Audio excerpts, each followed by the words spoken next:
देखिए, two putty balls of equal mass moving with velocity equal velocity in the mutual perpendicular directions stick together after collision. If the balls were initially moving with velocity 45 √2 meter per second each, the velocity of their combined mass after the collision is.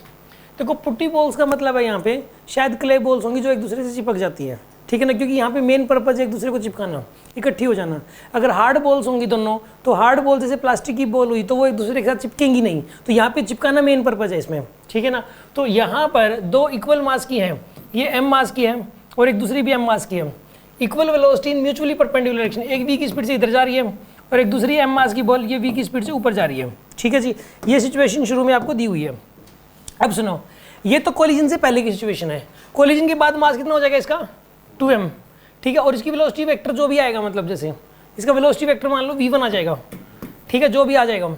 अब ये बताना है if the balls were initially moving with velocity of 45 √2, इसकी velocity 45 √2 थी और इसकी velocity भी 45 √2 थी, दोनों एक दूसरे के परपेंडिकुलर थी दोनों वेलोसिटी। अब ये बताना है कि कंबाइंड मास की वेलोसिटी क्या हो जाएगी, तो कंबाइंड मास की वेलोसिटी बाद की फाइनल वेलोसिटी आपसे पूछी गई है। तो ये वाला क्वेश्चन सोल्व करने के लिए आप लगाओगे P initial equal to P final.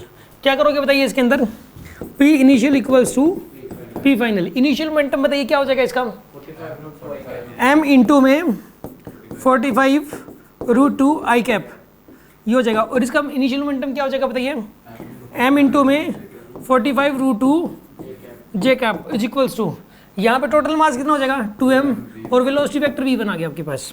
तो यहाँ से मास m से m तो कैंसिल हो जाएगा इसके अंदर, m से m कैंसिल, तो वेक्टर v1 की वैल्यू बताइए कितनी आएगी यहाँ पे 45 √2 डिवाइडेड बाय में 2 i cap plus 45 √2 divided by 2 j cap.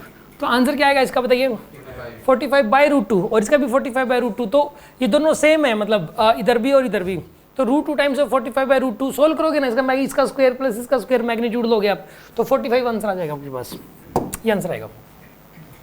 इसका स्क्वायर प्लस इसका स्क्वायर पूरे का अंडर रूट, तो 45 आता है कैलकुलेट करके। समझ में आया आपको?